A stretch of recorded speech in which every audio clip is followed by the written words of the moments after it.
Welcome all to the Snail Trail 4x4 podcast. If you like going off-roading in Toyotas, wrenching on Toyotas, camping in Toyotas, and maybe even poking a little bit of fun at Toyotas, and of course hearing about how great FNGs are in Toyotas, then this is the podcast for you. That's right, ladies and germs. My name is Tyler, and joining me once again here in the Snail Trail 4x4 studio, which might be getting a makeover sooner or later. Hopefully, maybe, we'll see, is the one and only Mr. Jimmy Chet. How are you doing, man? I'm good. Yeah, thanks for asking. How are you? I'm doing well. I see you brought home the Jeep Cherokee. I did. Uh-huh. Well, you did, actually. Technically, I did. I was surprised to see it over on our wall of parts there. I know. Yeah. I brought it into the studio. The Cherokee that was found down at King the Hammers. Yep. Should we post online pictures of it so everyone can know what kind of Cherokees we collect? We definitely could. Okay. We'll get on that. We'll have to try to remember to do that. I'll make a note. Yep. Post Cherokee photos. There we go. So let's see here, man. We're back from KOH.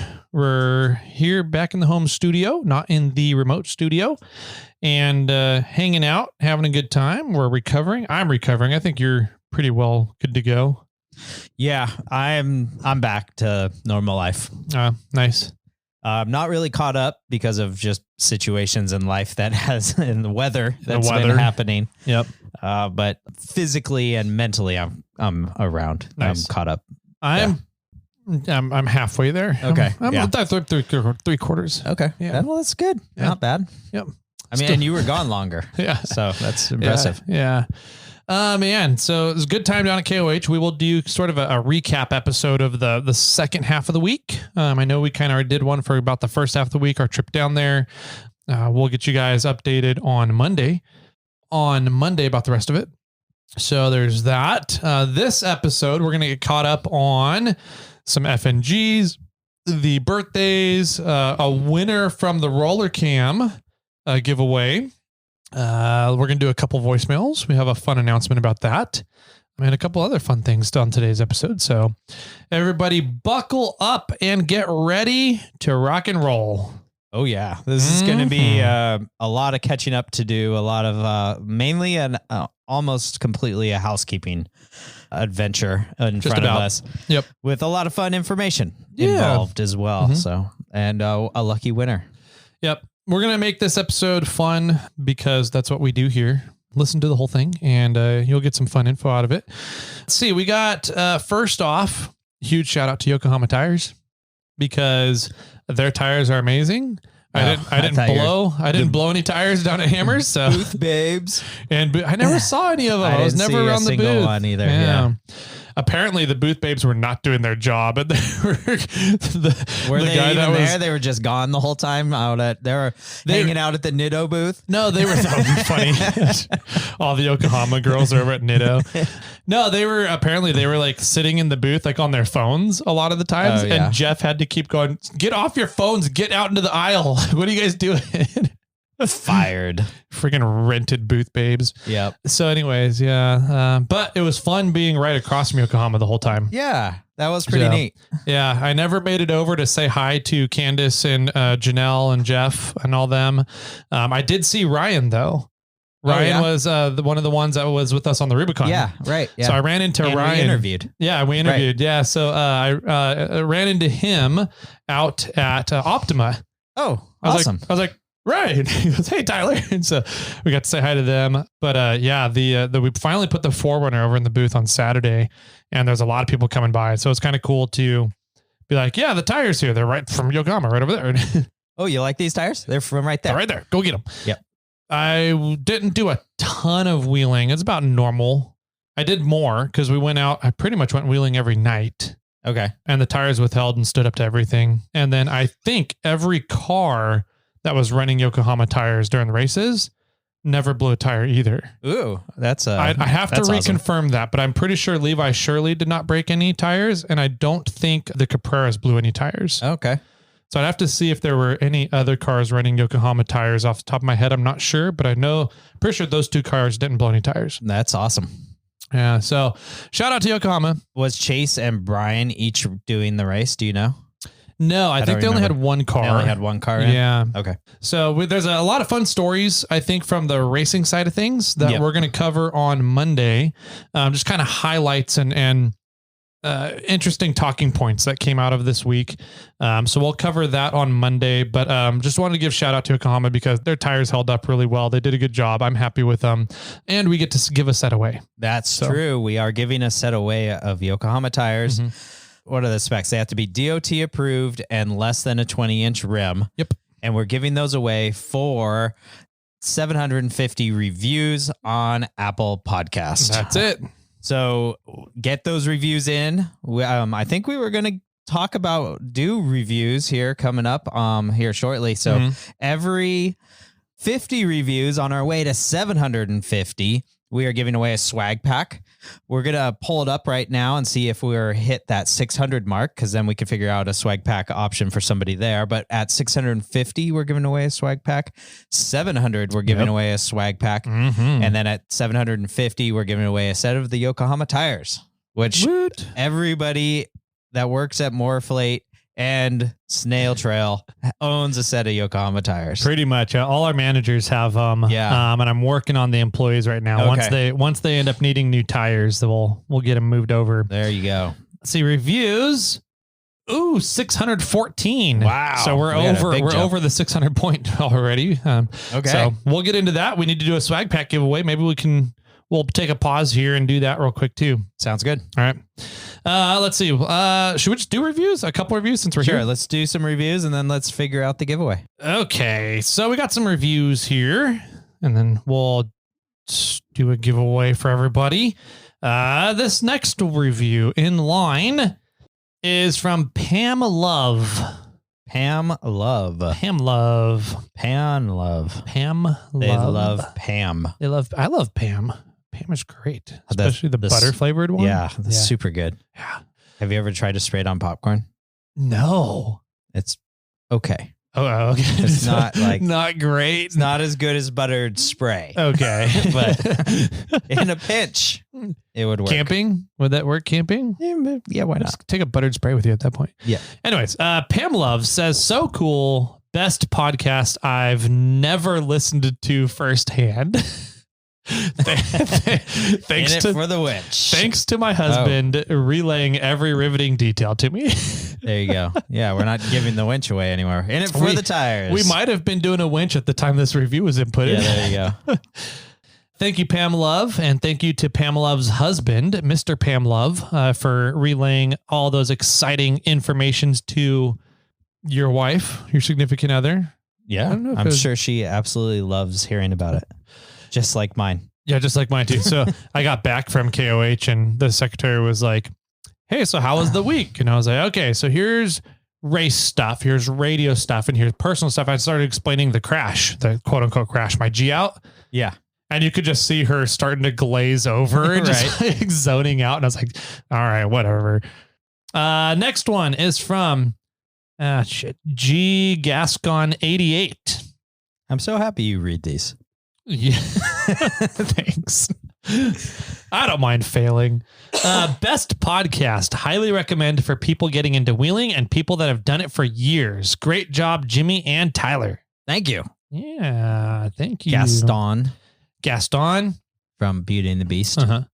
No one spits like Gaston. No. Anyways, next one. Yeah, we're going to get sued now. I know, right? Disney's going to come after us. You can't play that audio.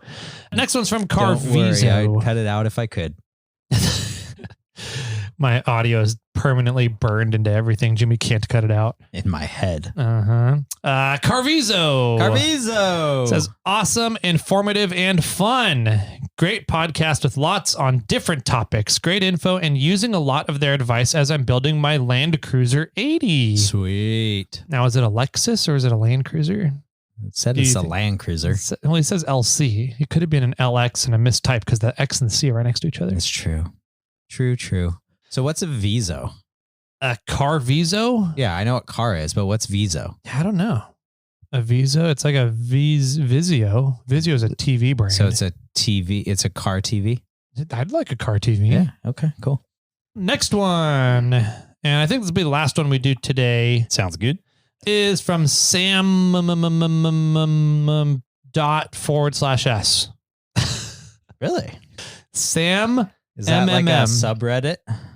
Could be. So Sam subreddit. He says, these guys are the worst with 5 stars.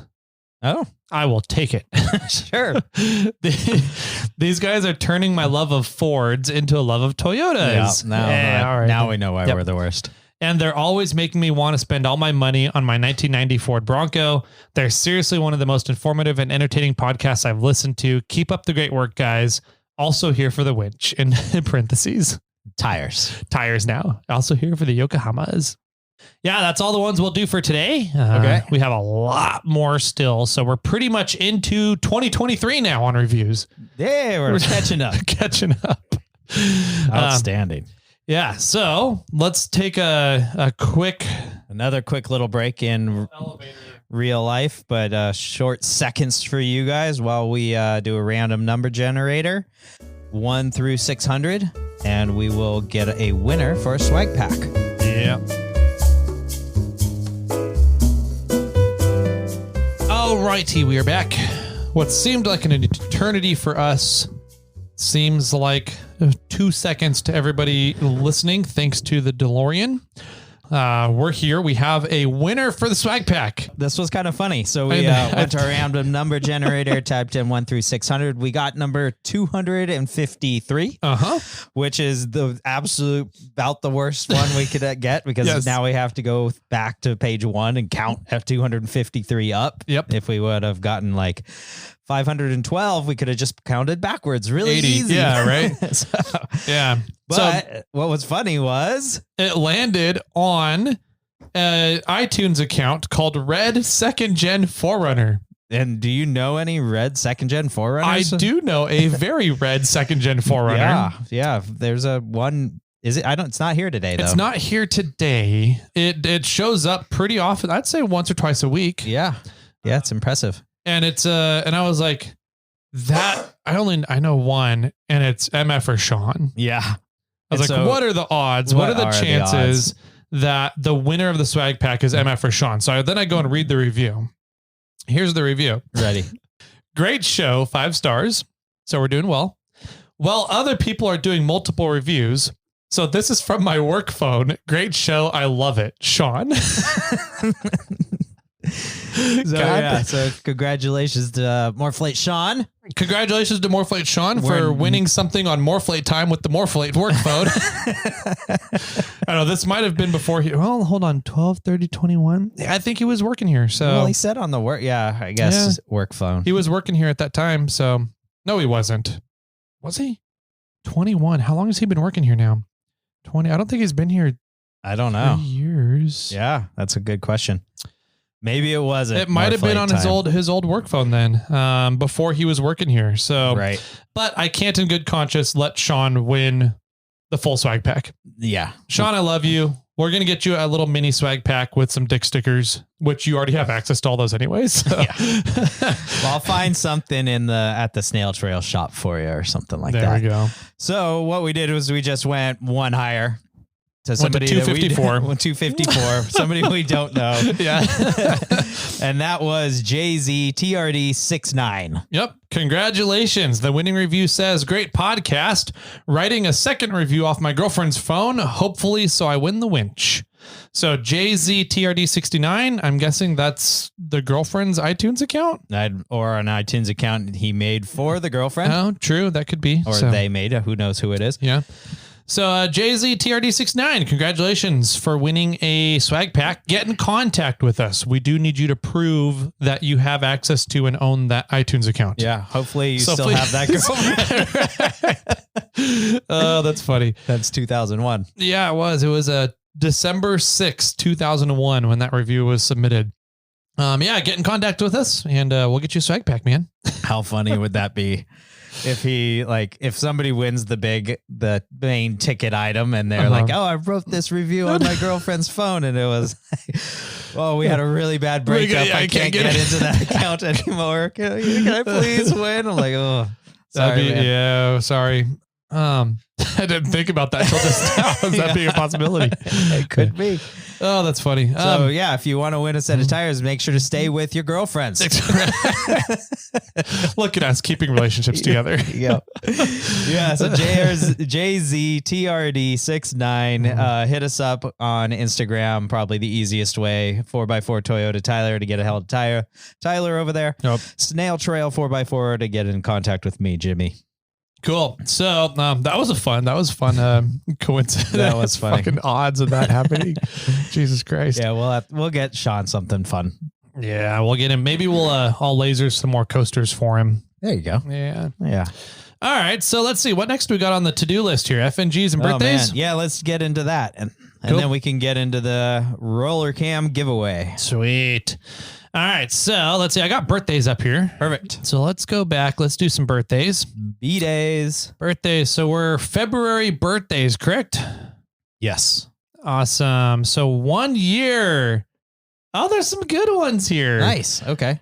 James Oakey. Oh, Mr. Oakey. So 1 year. I think James Oak, isn't he J cubed? Isn't he the third James or is he the fourth James? I don't know. There's too many Jameses. You guys need to change your 12 names. 12 or 15. I don't know. We have Brady Overly. Brady Overly. Yeah, from Camacho Cool. Racing. Yeah, okay, yeah. Dude, those guys.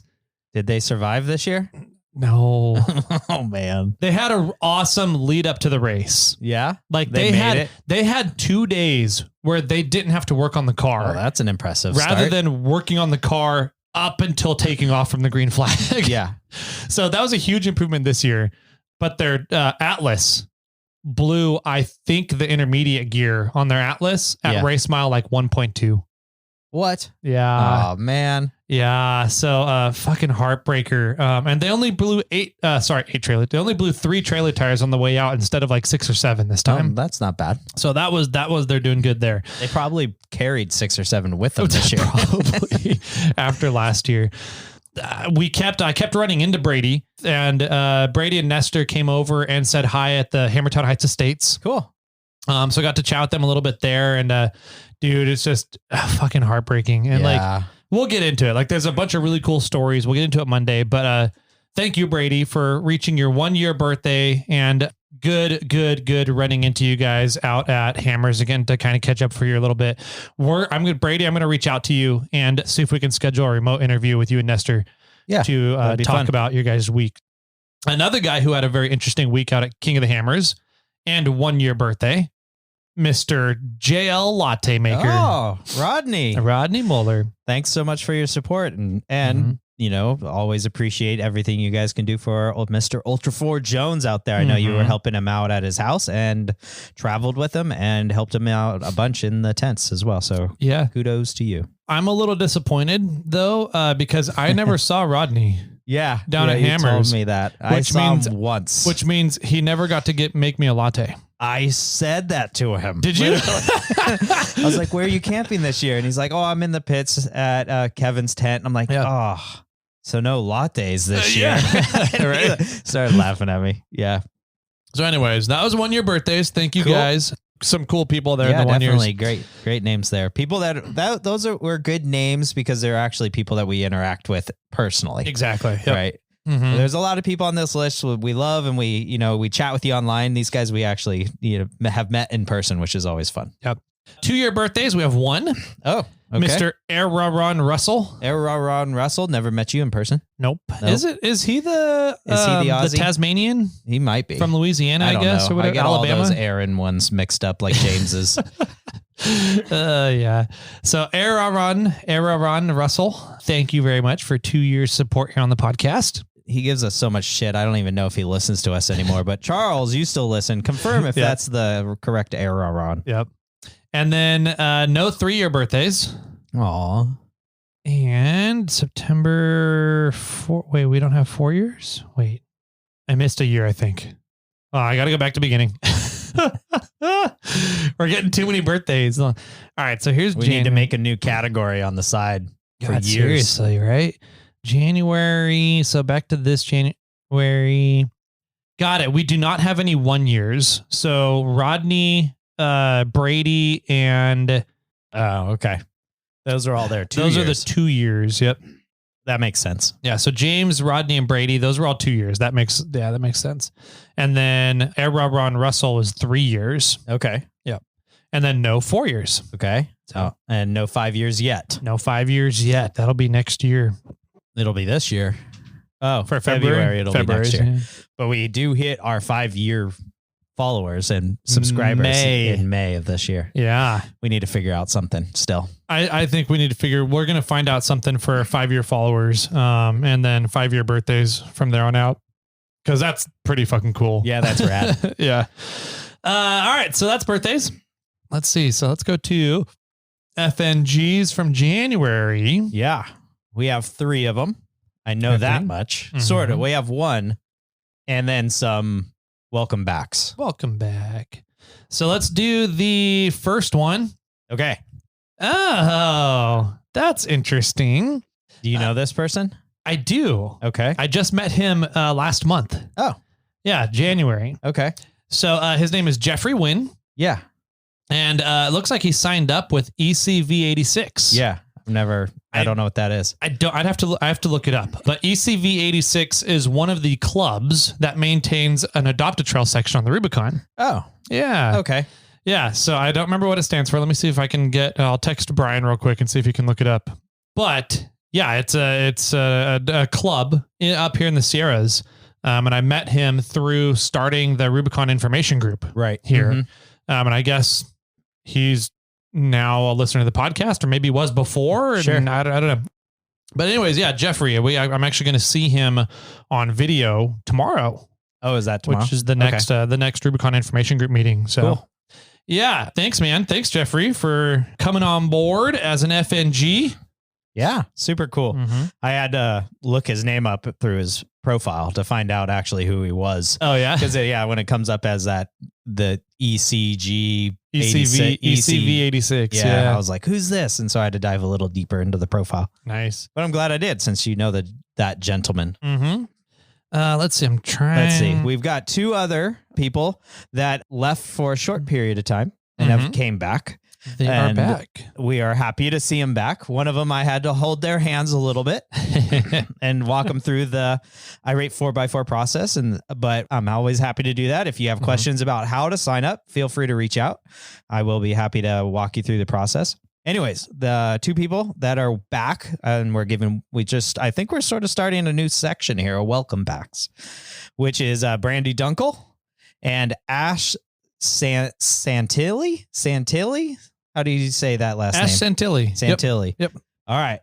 Thank you. Thank you guys for signing back up. We appreciate it. Always happy to give you guys fun information in your ear holes. Nice. So here's a thing, fun. Brian just got back to me. That was fast. Yeah. He's on it. He's good. He's a good, not intern, producer. Yeah. So Jeffrey says, ECV has been around since the Gold Rush era. Whoa. Yeah.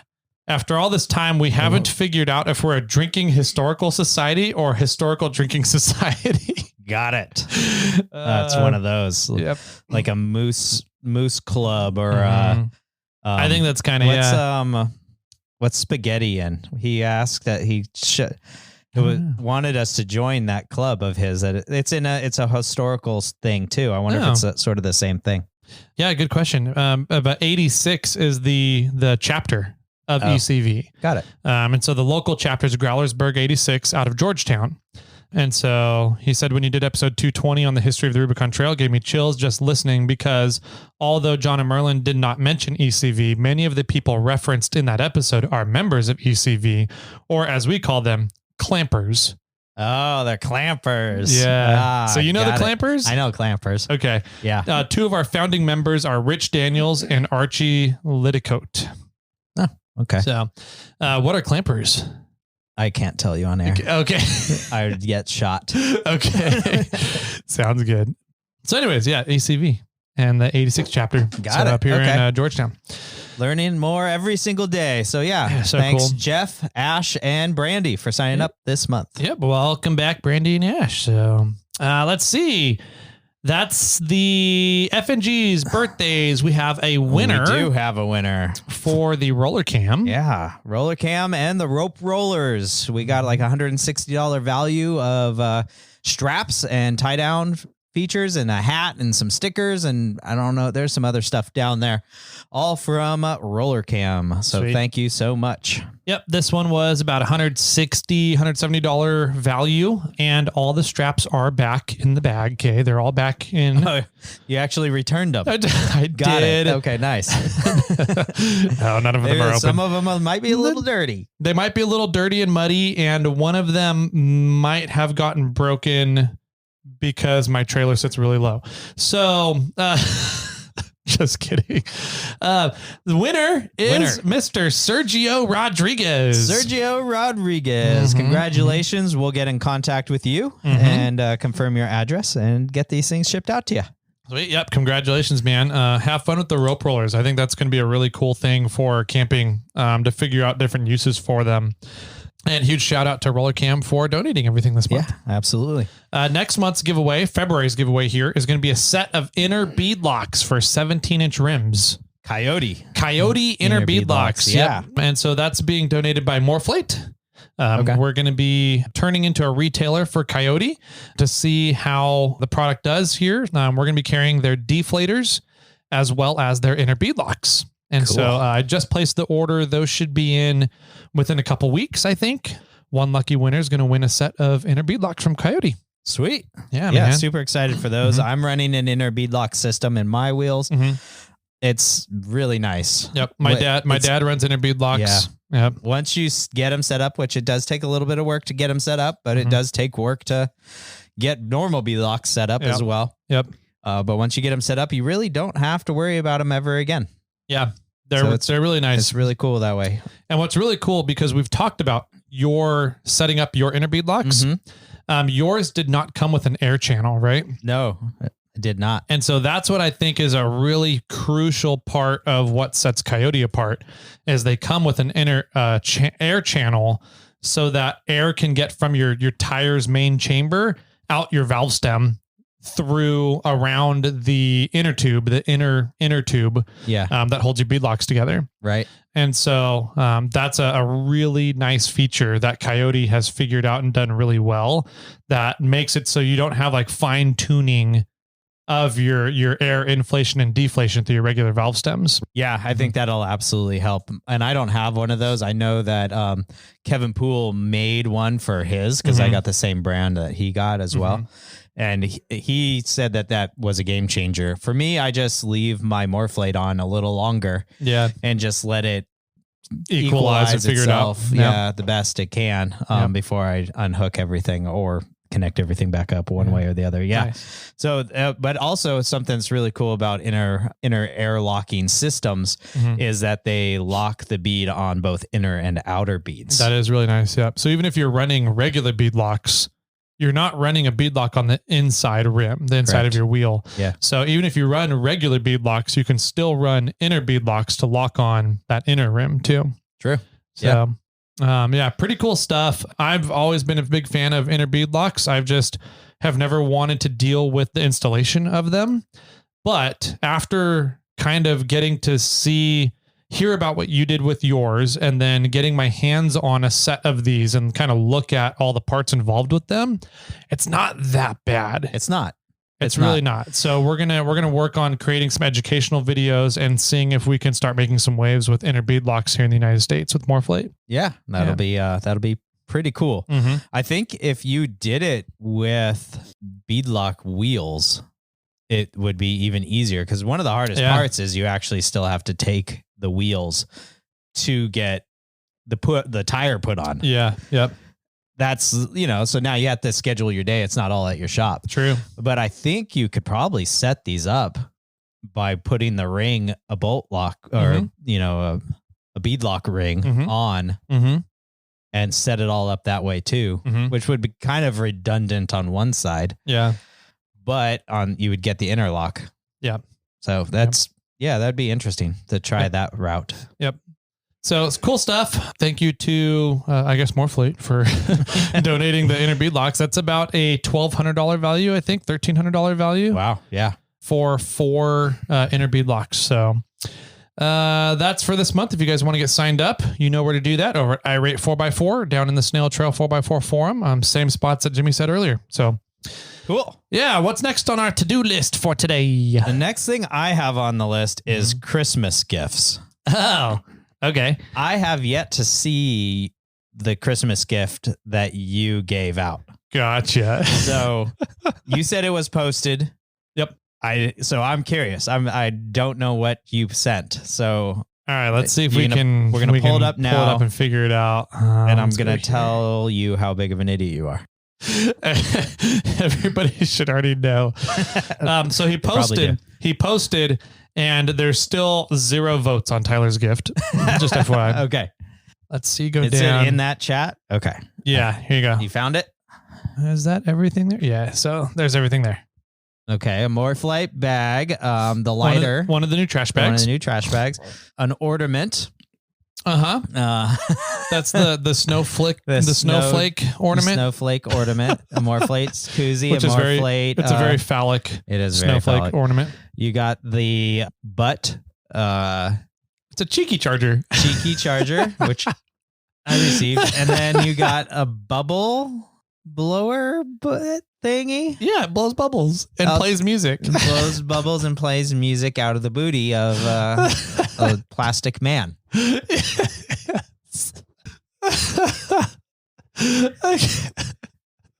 crying over here. God.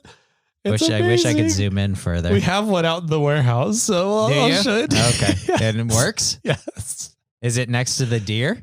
No, it should be though. It should be up on the wall next to the deer. All right. So what activates it? It makes it blow bubbles. You just turn it on. You just turn it on. You get a bubble butt blowing thingy. Yep. So you put a bubble soap down in the little chamber. Yeah. Which I think is his pants. Maybe it looks like it looks like a barrel. Gotcha. So it looks like a little farmer dude that's bending over mooning somebody. Yeah. And he's farting. Yeah. And then it has the little bubble blower that kind of spins around and dips down into the bubble down into the bubble solution, then comes back up in front of his butthole and it blows bubbles. Yeah. So that's what came in from Italy. Those Italians. I will say though, I do like the lighter. I've had to recharge the lighter now once. Dude, those lighters are amazing. They're fantastic. Yeah, I bought like 5 or 6 of them when I saw them, and so I've just been giving them out to gifts as people, and I put one in every vehicle. So yeah. Wow. Yeah. We used it the other day because the power was out, and we have a cooktop that's on propane, but so the igniter wasn't working because the electricity wasn't on. So we just went and grabbed the lighter, and it worked fine. Yeah. It didn't need to be a flame to ignite it, which was pretty cool. Yeah. The secretary, she was trying to figure out how to light the stove without electricity. Right. Yeah. And she goes, "We got it figured out, but we know how to light it if you need to heat some food up." And I was like, "We'll just use this lighter." And I picked up the lighter off the table that they'd used to light the candle with. And they were like, no, you can't use that. And I was like, "Yes, you can." They're like, "It doesn't have a flame though." And I was like, "It doesn't matter. It's an arc. It's an electric arc." Yeah. Like, and they were like, "You can't use that and you'll melt. Well, then it'll light and you'll melt the lighter." And I was like, "No, you won't." And I went over and did it real quick. I was like, "Here you go." And so what they were doing was they took that, lit a candle, and then took a popsicle stick and lit the popsicle stick, and then took that to the stove to light the stove. And I was like, "You guys are silly. You guys are funny." Well, there's been 26 votes. 26 votes. And all for Jimmy. All mine. 0 for Tyler. Winner. I told you I was going to destroy you. Yes. So I'm just going to say next time I'm buying a set of Yokohama tires and doing that as the Christmas gift. Go ahead. Fuck you. Yeah. Yeah, that worked out rather well. I mean, we have the local RC company, which is a world-known RC company, hit me up and was like, "Hey, you want to give one of these away and destroy Tyler in the gift giving thing?" And I said, "Yes, I do." So it was their idea? They reached out to me. You guys, I hate you. Apparently, they don't like you very much either. That's fine. I don't need to be liked. They didn't want to continue your role of giving good gifts. They wanted me to be able to provide better gifts than what you can do. Whatever. So bring my head size down so I can walk through doors again. I see. It's all right. Yes. I'm just kidding. No, that was super freaking rad. Yeah. So get cool. that FJ45 as the RC, and it's the big one too. That's pretty fucking cool. 1/10 scale. Yeah. Which is neat. Yeah. So what are cool. the normal RC cars? I think they're 1/10. Okay. Yeah. But there's also 1/8 and there was 1/16 and there's 1/24. Gotcha. So there's all different kinds of sizes, but I would go out on a limb and say that I think the majority of the rock crawling kind of scene is like 1/10. Okay. Yeah. Like I think my Marlin one is 1/10. Oh, okay. Yeah. Cool. So yeah, what's really neat, I think, about this, other than them donating a $500 RC car for the gift giveaway, which was awesome. That was so cool. But we might be in talks to have them come on for future giveaways. Yes. Monthly giveaways too. Yep. I think we're going to be able to give some more of these away throughout the year. Yep. And they're local, and I haven't been by to see them yet. So I really want to go by and say hi. Yeah. And kind of get a tour of the place. Yeah. So 100%. I think that'd be really cool. Speaking of tours, we got some fun stuff coming up for tours this Friday. We do. I'm so excited for this. Yeah. Do you want to talk about it real quick? Yes, I do. Okay. Real quick. How quick? Less than 5 minutes. Less than 5 minutes. So everyone knows how much of a super nerd I am, especially after the last episode with Stephen Lutz. And we were talking about news articles a few episodes back. And one of the news articles was that Lawrence Livermore Labs has created successful fusion reactions where they are generating more energy than they use to create the reaction. Correct. Yeah. Which is like, that like defies the laws of physics almost. Right. Yeah. That's pretty fucking crazy.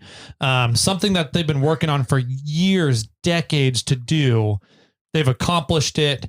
And so I was talking about all that and how awesome that was and how excited I was about fusion reaction and fusion technology moving forward. I don't know if we'll be able to see a usable fusion reaction and reactor in our lifetime. Yeah, maybe. But it's going to mean some really exciting things for power potential moving forward into the future. Absolutely. So anyways, we're talking about all that. And Dave McKinney from Rubicon Trail Adventures, the guy that keeps surprising me about how many people he knows and how much of a social butterfly that guy is, has contacts at Lawrence Livermore Labs. Yep. So Dave got us in contact with his contacts, and we are going to be getting a tour of the fusion area of Lawrence Livermore Labs, and we're going this Friday. Yes, February 7th. That's going to be so cool. I'm so excited. We had to do a background check, so we have to bring all kinds of notifications or information proving that we are who we are. Yep. We have to wear closed-toed shoes. Yep. So does that mean Crocs work? I don't know. Maybe. I don't think they're not closed enough. I would assume too. But yeah, we have a few little hurdles that we're going to need to hop through when we get there. But man, we are stoked to go and check this out. I'm so excited. And when the assistant saw it on my calendar, because I just wrote it in as the abbreviation. LLNL. LNL. Yeah. What is it? LLNL. Lawrence Livermore National Labs. There you go. Yep. Yeah. And she's like, what is this? And I'm like, well, Tyler and I are going to go do a tour of Lawrence Livermore Labs. And she's like, you didn't ask your spouse if they could come too? Like the science teacher that is teaching chemistry. We're starting the unit of like bonding of like elements. Yeah, right. Oh my God. I said, sorry. We'll take video for you. Yeah, which I'm not allowed to. I know we're not. I said, I'll take a photo of me entering. Yeah. And then my phone has to stay in my pocket the entire time. I'm actually surprised they're not requiring us to leave our phones at security. Yeah, or give us those like lock pouches. Like here, put your phone in here, lock Faraday it up. cage, yeah. Phone pouch. And then you can carry your phone around with you. You just can't get it out until the end. Yeah, I agree. But yeah, so that's super cool. That will be a fun tour for us to go through here coming up. So, so we'll get you guys, we'll update you on what we're allowed to update you on. On a future episode, but that's super, super exciting. I'm pumped for that. Let's see. What else do we got? So let's see. We did FNGs, we did birthdays, we did giveaways, we did Christmas gifts, we did reviews, voicemails. This is the last thing on my list. And Sweet. Well, shall we talk about what we're thinking about doing? Yeah. Yeah. So we have currently in queue 16 voicemails that we haven't played and commented on yet. Right. Yeah. And it seems like we're getting voicemails faster than we can play them, just like reviews, right? We have. Yeah. We're years back on reviews. Yeah. We're what did we do? Just roll out of 2021 to 2022, or was it 20? We're in 23 now. We just rolled into 23. Okay. Yeah. So we're in January 5th of 2023 on reviews. That's what we're caught up to. And we're about 2 weeks behind on voicemails right now. Yeah. When we play 3 to 4 voicemails, that almost takes up an entire episode. Mm-hmm. Yep. So what we're going to do, we've talked about it in the past, and we're just kind of waiting to see how the flow of voicemails works to see if we can make it a permanent segment or not. And I think we have enough rolling in. We have enough people calling in and commenting, which is so much fun. We really do enjoy when you guys call in, that we're going to create a third episode each week. I don't know what we're going to call it. We do know, I think we talked about it. We're going to release it on Fridays. Mm-hmm. Yep. It's just going to be a voicemail segment, a feedback segment, information. Listener feedback, listener comments, something. You calling in, tell us what the hell you guys are up to, however you want it to go down. Like if you're calling in, we'll most likely play it. Yep. I think we've only ever not played one of them because it was just off in a random area. Yeah. So yeah, we will probably play them, and we're going to, do a Friday episode now. Yep.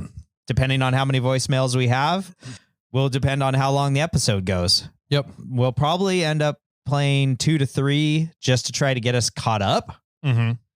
And then once we're caught up, it'll just be an episode whether we have voicemails or not. Yep. Sweet. I like it. I was writing down ideas when you were blabbering on some topic. Radio stuff. Yeah. I was talking about radio those things. Yeah. Okay.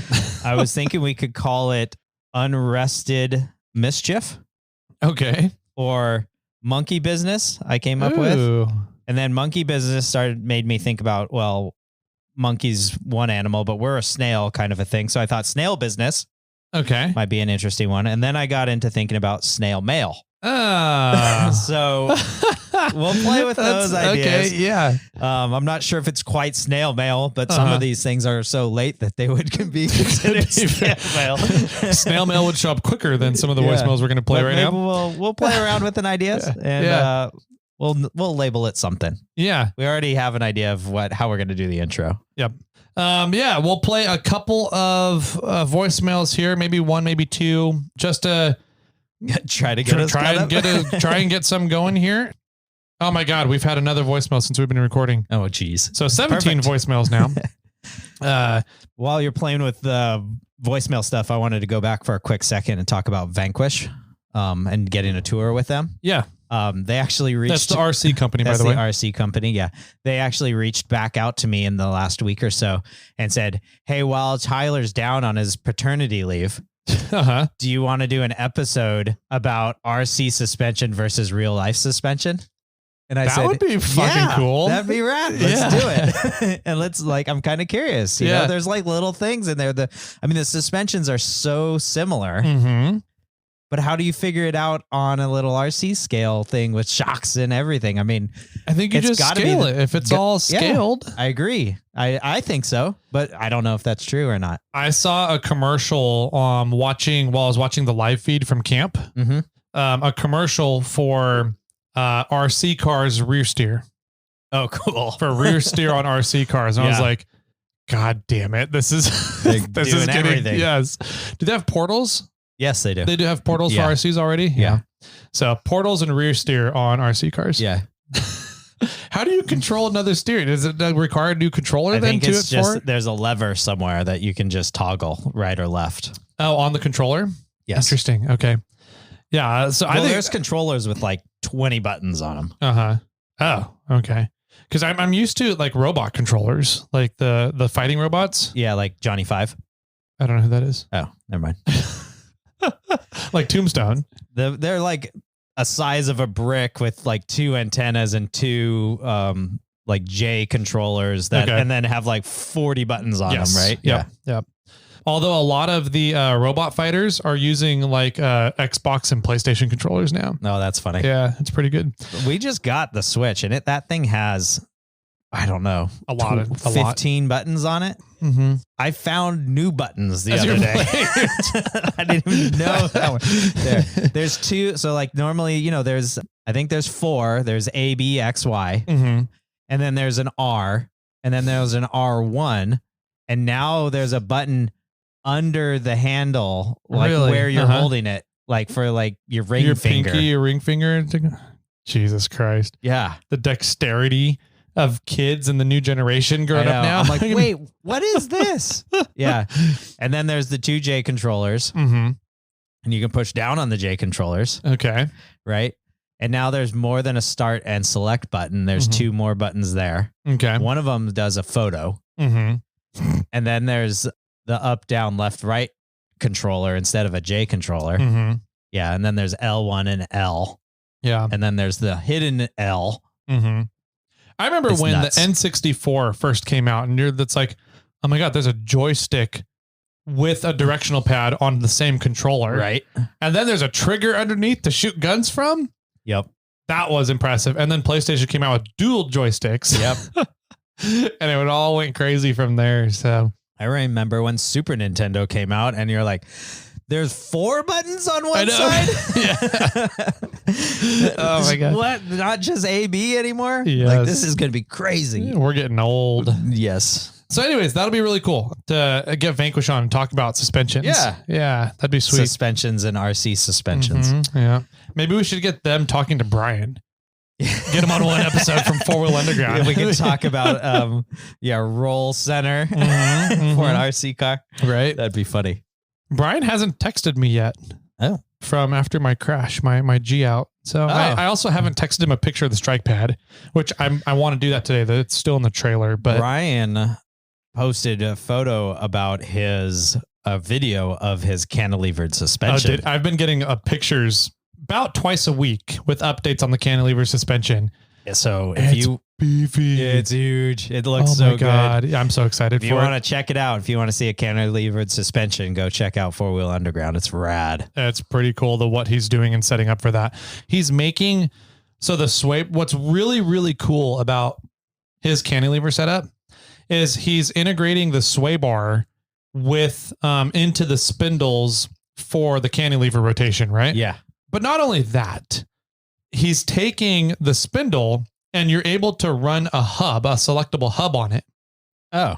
So you can turn on and off the sway bar? Exactly. So you can connect and disconnect the sway bar using selectable hubs. That's pretty cool. That's pretty freaking cool. Yeah. I think he said in the post that he's using a 10-inch shock and getting like 15 inches of travel or something crazy. Yeah, 10-inch shock and getting 15 inches of travel on, I think it's a 63 WMS.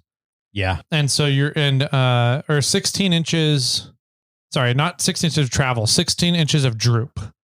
Yes, so that's full correct. droop. Articulation on a 63, I believe, WMS. He's getting 23 inches. Wow. Yeah, on articulation. Isn't Bobcat's right here? Yeah, so Bobcat's getting roughly 29 to 33. Yeah, but that's each corner, right? That's at tires. That's at tires. Yeah, So that's far out as you can get. Yeah, so by doing that, you're taking and you're articulating both the front and the rear.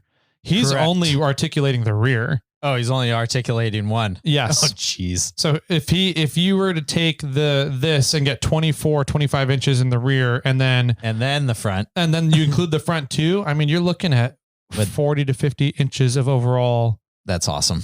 Suspension articulation. That's awesome. Yes. So cool. Go check it out. 4-Wheel Underground. He posted about it. It's totally rad. Mm-hmm. I'm excited to see it in person. Yeah, me one too. day, hopefully. Yep. All right. Voicemails.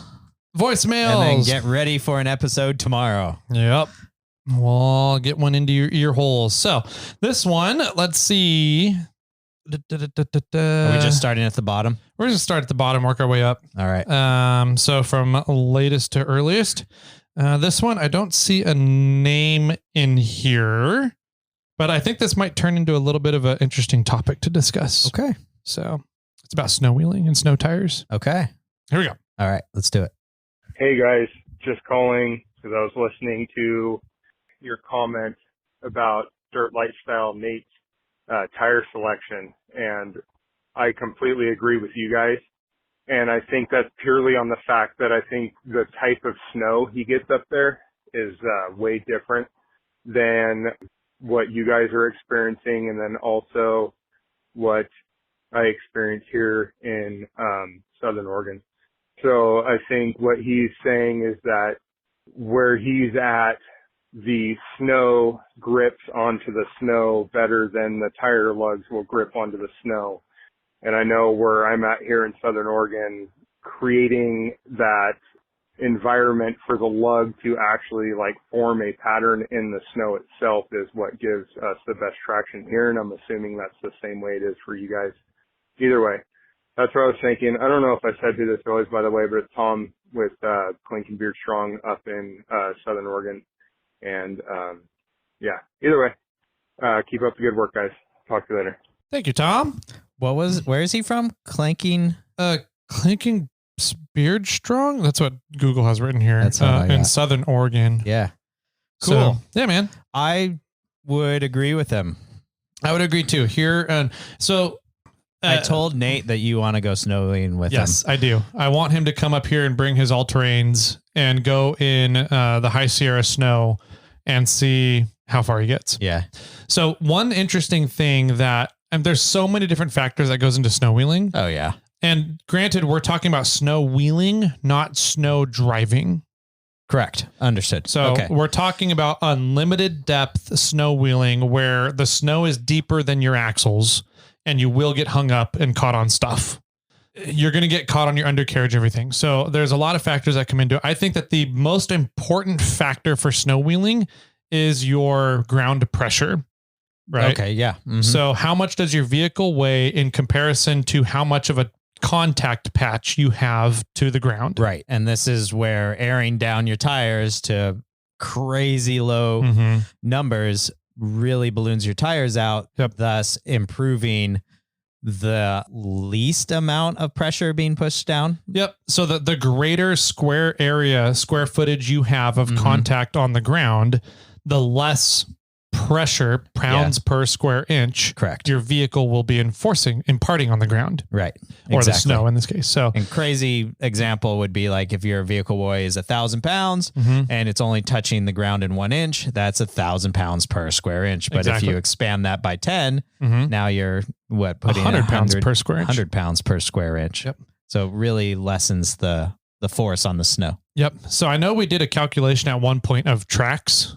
Yeah. I think it was after my birthday trip last year where I got to take the Stellar built Tacoma, the track Tacoma out. Yeah. We did a comparison and it was something like it was 100x less, something like that. It was crazy as to how much your ground pressure decreases with tracks over tires. Because they're a foot wide and 3 feet long. Something like that. Yeah. I mean, it's a 36-inch belt. Is it 36? No, it's way bigger. It's way longer than 36. I think 36 diameter belt. The contact on the ground is 3 feet? I'd have to measure around there. And it's roughly 12 inches 12 wide. to 16, yeah. 12 to 16 inches wide. So that's like the equivalent to one vehicle. I remember, I think that's what it was. I want to say track. It was like one track had the equivalent square footage of 4 tires. 4 tires. Yeah. Nuts. So anyways, I think that's your biggest factor when snow wheeling. Is how much you can decrease your ground pressure. Okay. The other biggest factor in snow wheeling is the condition of the snow. Dry snow that doesn't pack in at all. There's also dry snow that does pack in and grips with each other. There's wet, slushy snow. There's high water content snow that freezes overnight, and therefore you have ice during the day, but ice in the morning, slush during the day, ice back at nighttime. There's a ton of different snow conditions, right? And so if you have a very not icy snow, but kind of more of a higher water content snow, all terrains, as soon as they get that high water content snow into their tires, into the treads, the snow doesn't grab onto itself anymore. Okay. It doesn't pack in. Like the only type of snow that kind of packs into tread and then grabs other snow is the really dry snow that does pack. But like, we don't get that at all in the Sierras. Right. We get dry snow that doesn't pack, sugar stuff, like a sugary powder that just never packs in. And then we get a lot of high water content snow. Correct. Yeah. Sierra cement. And I've never wheeled in dry snow that packs in before. So maybe they do get that up in Washington where Nate is. But the video that I was watching, I find it hard to believe that the depth of the snow that he was wheeling in was deep enough to start catching on his undercarriage, especially in the Tacoma. Okay. He's got RCLT on the Tacoma. Yep. Which gives him a little bit more ground clearance. And he's also comparing in that video, he's comparing the Tacoma to his Gladiator. I would venture to say that his Gladiator weighs another 1,000 pounds. Maybe. Than his Tacoma, because he uses the Gladiator for more overlanding stuff and the Tacoma for more rock crawling stuff. Okay. Mm-hmm. So I think that his ground pressure is way lower in the Tacoma and that he has more clearance underneath the vehicle because of RCLT. And so when you combine those two things, of course, the Tacoma is going to do better than the Gladiator in snow conditions. Sure. But I don't think that doing better in the snow conditions has much to do with his all terrains versus mud terrains in that situation. Okay. So those are my undertaking of it. I would love to see him bring like the Tacoma and the Gladiator out and do some Sierra cement wheeling, unlimited depth Sierra cement wheeling, and then see what does better. Yeah, it would be rad to go around the country and go to different places where there's different types of snow and put some tires to the test, you know, but I can't imagine that anybody has the time or the financial side to be able to do that, even if you are a good sized YouTuber like Nate is. Snowverlanding. Yeah. We're doing it. We're going to drive everywhere and test all the snows. Yes. We got to go from Missouri to California to Washington to Alaska all within Canada. A season. Yeah. Right. It'll be a hell of a year. Yep. So anyways, or we could just follow winter around the world. That would be fun. That would be pretty pretty cool. We go snowverlanding in Australia.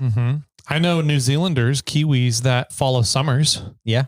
Around the world. Absolutely. The rafting crowd and whitewater rafting cruise. So anyways, and there's snow bunnies that do this the opposite, where they'll go from north to south hemispheres. Yep. Did you know? I didn't. You didn't? Speaking of that, I saw a couple, been seeing a couple memes pop up that were like, it's cheaper to go skiing for a family of 4 to the Alps for a week, 10 days, than it is to go to Colorado from in the United States. I can't believe that. Right. And I'm like, really? And then they showed all the numbers of it. And I'm like, I guess it depends on where you're flying from. Was it an East Coast survey? Ooh, good question. Right. Because then they have to fly to Colorado. And that's probably a few $100. And it's probably a few $100 more to fly to Switzerland. You know, and then maybe it's cheaper, and probably not Switzerland, probably somewhere on the EU. But you know, let's say they go to Germany or Italy, then it's probably a little cheaper just because money's cheaper than the Swiss franc. But yeah, I think what they're saying is that the resorts, the resorts in the States are way more expensive to stay at. Than it might Europe. Be more expensive to get there, but it's cheaper once you're there. Exactly. That'd be interesting. Yeah. Anyways, so welcome to the skiing podcast. Yeah, right. All right, well, let's move on. Are we going to do another voicemail, or are we going to carry on the rest of the voicemails to the next segment? Let's carry on the rest of the voicemails to the next segment. Okay. So we'll hit a couple more voicemails in tomorrow's episode, Friday, for everybody. And we'll continue it every Friday from there on out. So if you guys have feedback about anything that shows up on the Snail Trail 4x4 podcast, whether it's a Monday episode, Thursday episode, or even a Friday episode, so you have feedback about somebody's feedback, call in. We love hearing from you guys. The voicemails are a lot of fun, and it just creates a fun, I think, camaraderie. Yeah, 100% amongst everybody. So call in, shoot us messages, and we'll start up kind of a listener feedback episode that'll come out on Fridays.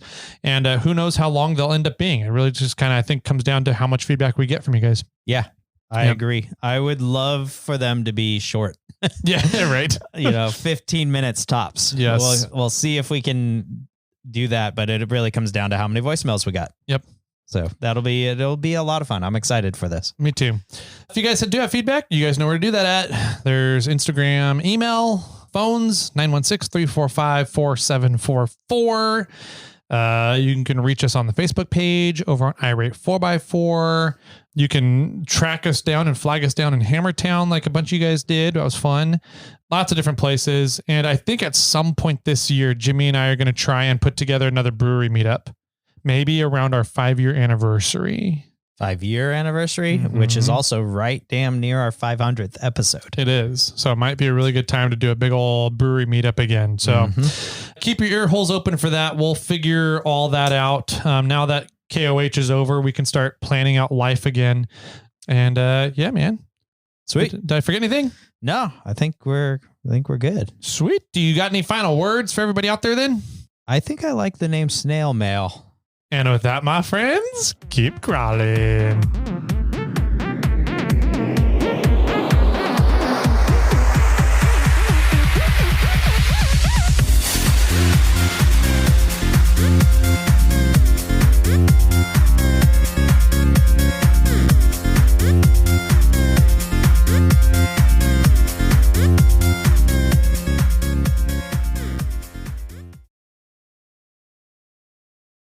I got one for you.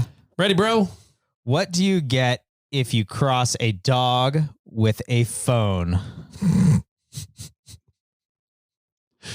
Dog and a phone. Dog and a phone. Dog and a phone. Dog and a phone. Like a cell phone or like a telephone booth? Like I'd go or like more, a radial phone. More telephone booth. Dog and a telephone. It could be booth? almost. It could be Superman all dog. of those. Super dog. I don't know. What do you get? A golden receiver. Ah, that's a radio joke, not a phone joke. What do you get if you cross a dog with a radio? Is it a golden receiver? Whoa! Yeah, Good job. I'm so good at this. You're a dork. And I think we all learned that on the last episode. Yes, we did.